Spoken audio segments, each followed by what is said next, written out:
right on to TVL. Now, before we enter into today's topic, let's recap on the last video I did based on the subject piano knowledge for singers.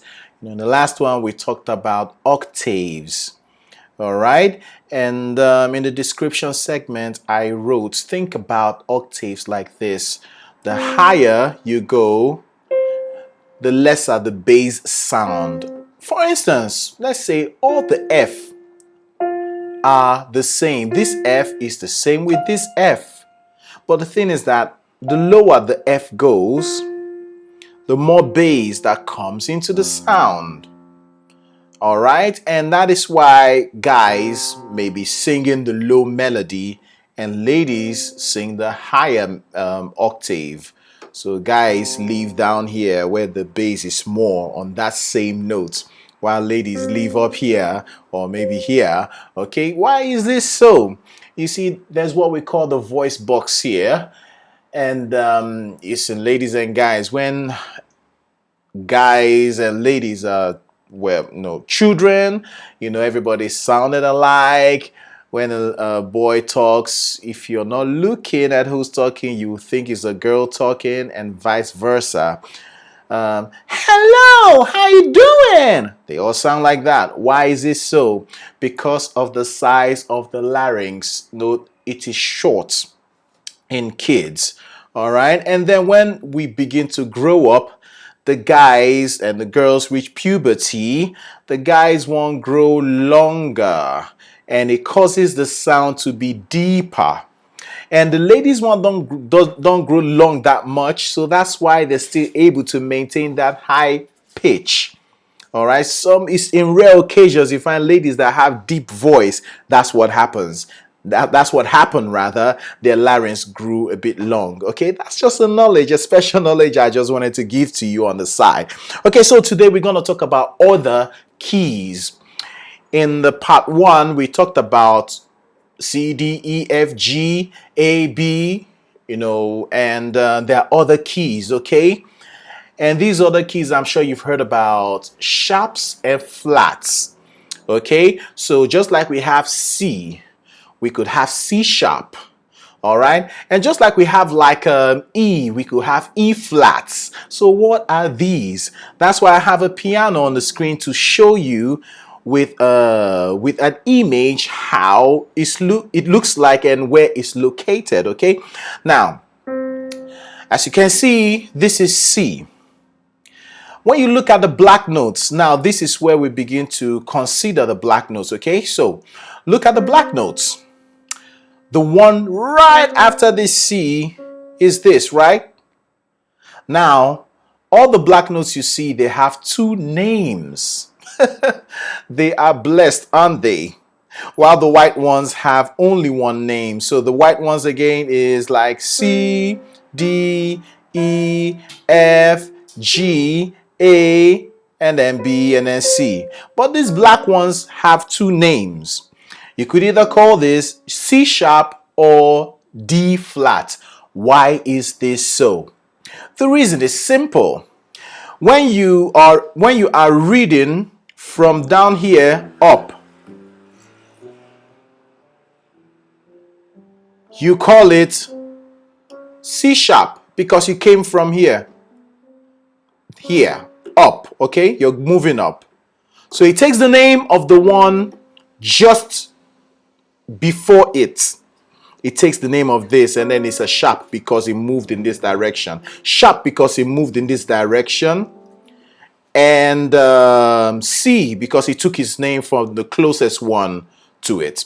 Then when you're reading it in this direction, because the pitch is coming down, it takes its name from the closest one to it in this direction.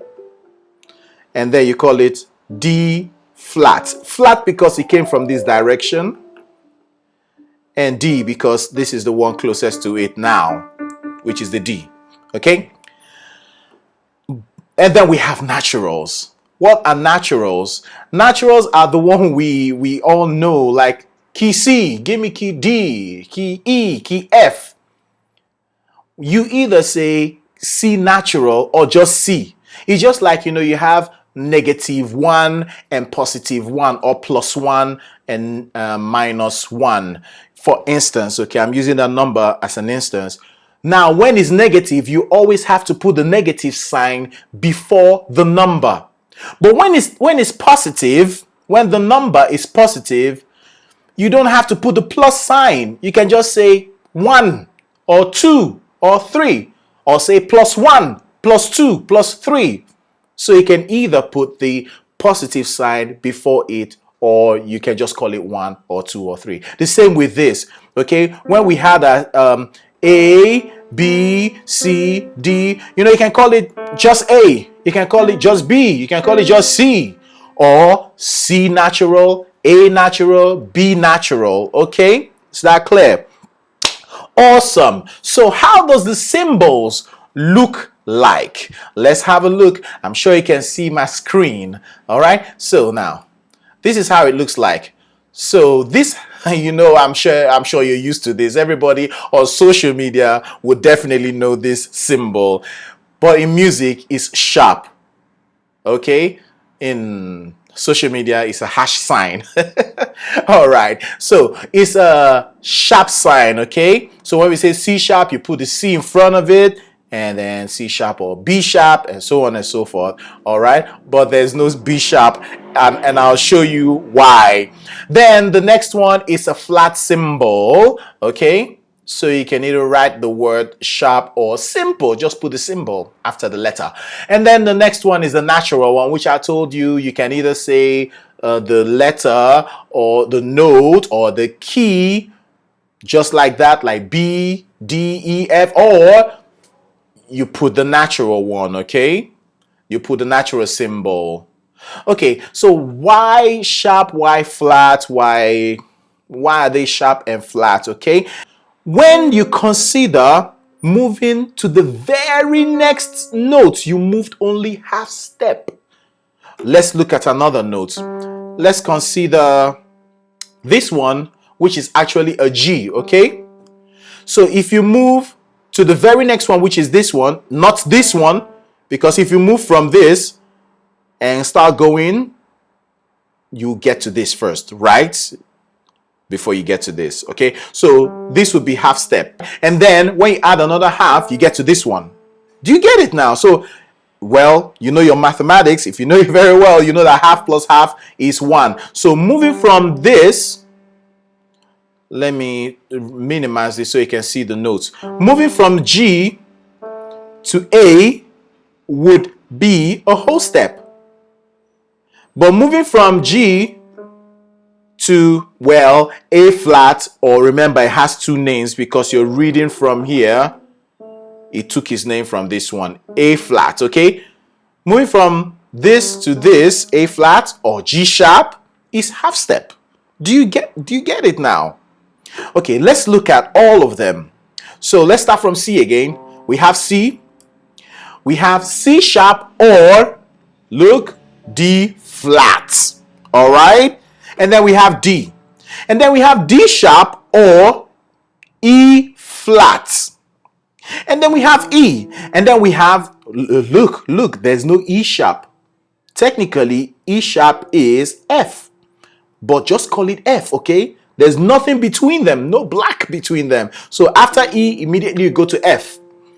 Okay, then after F we have F sharp, or reading from this way, G flat. Two names, remember, all the blacks. Then G, and then G sharp or A flat. All right, and then A, and then A sharp or B flat, and then B, no B sharp, because as you can see here, there's no black between B and C. All right, so from B you move straight to C. So there are just 4 notes that this happened to where there's no black between them: E and F, B and C. So don't go saying give me E sharp, there's no E sharp, and don't go saying give me B sharp, there's no B sharp, neither is there C flat, because right after C is B. All right, and no F flat, because right after F is E. Okay, Let's say you're singing a song. Hallelujah.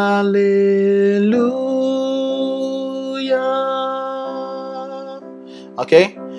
Hallelujah. I'm singing on C major.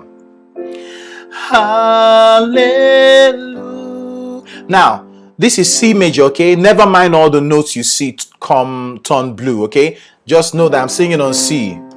All right?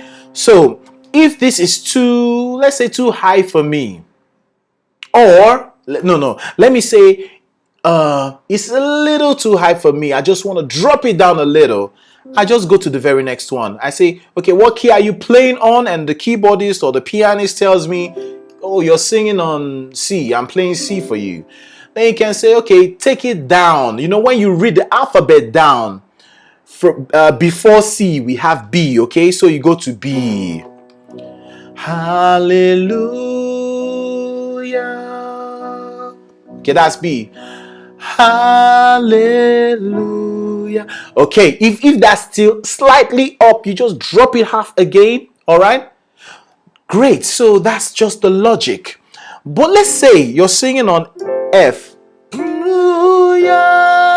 As you can hear, this sounds a bit too high for me. Okay, singing this song on F may be too high. Now, going to the very next one, which is an E, may not really make any difference because it's too high for me. So you go all the way down. It's okay. You think in your head, we all can read the alphabet, right? So you say F, before F there's E, before E there's D, before D there's C. You can jump all the way to C and say try C.